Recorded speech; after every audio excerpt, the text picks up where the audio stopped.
Welcome to Chris's Bread. Today I'm going to show you how to make vanilla date bread. Date gives nice sweet like a honey-like taste to this bread. That's why this recipe uses very small amount of sugar. And make sure to choose very soft date. That will give better result. Let's get to it. To make a vanilla date bread, we're going to make a sponge. To make a sponge, pour in a bowl warm water, milk, and yeast. And then we're going to whisk it until yeast parts are dissolved in the liquid.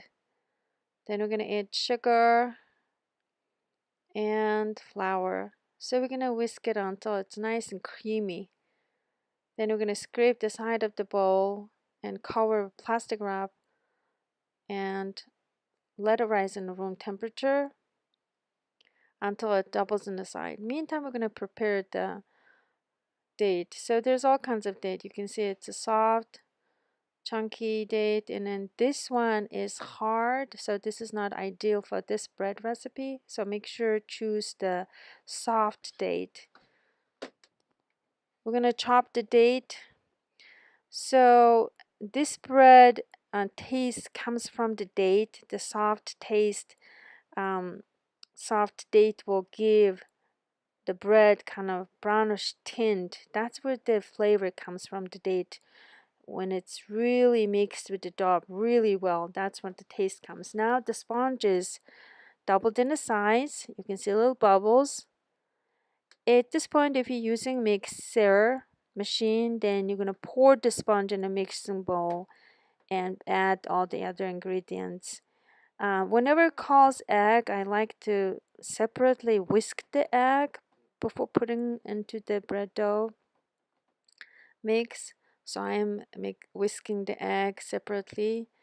And if you're using hand, then you're gonna add all the other ingredients and make sure all dissolved very well before you add the flour. And you can use the wooden spatula to mix the flour. I'm mixing it, all the ingredients very well. Now you can see it's almost creamy. And then add the flour a little at a time. And we're trying to create nice soft dough because eventually we're going to add the date, so dough should be soft dough. If it's too sticky to your hand, then you can add a little bit of flour when you bring it up in a flat surface. The same thing with the mixer. Mix it in a mixer machine until it comes outside of the bowl. Then we're going to bring it to the flat surface and we're going to knead it by hand.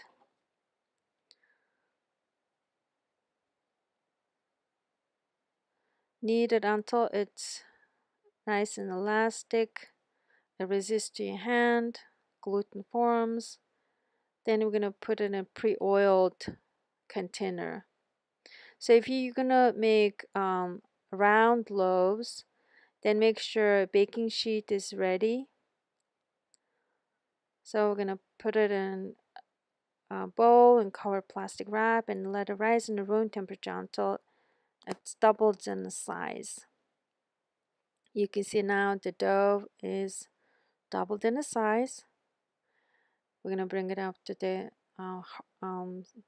flat surface and divide into 3 equal portions. If you're using a bread pan, make sure you spread and get the bread pan ready. I like to divide the dough and like to divide the chopped date separately and spread the dough a little bit and sprinkle the chopped date and then roll it up and then start kneading by hand. So at this point, the date will really dissolve, soft part of the date dissolve with the dough, and make sure distribute it evenly, and then shape it and put it in the bread pan or baking sheet. And then we're going to cover it up and let it rise in the room temperature. So if you're making round loaf, then before you put it in the oven, you can nicely score the top of the bread. Now it's rising, so make sure 20 minutes before you put it in the oven, heat the oven. And because this is very dense dough with fruits and butter and egg, to check the doneness, you can use a wooden stick and insert it inside and it comes out clean. Then it is done.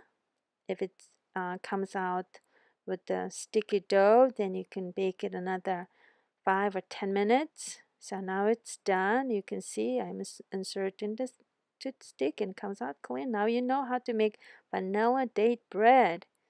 Enjoy the vanilla date bread.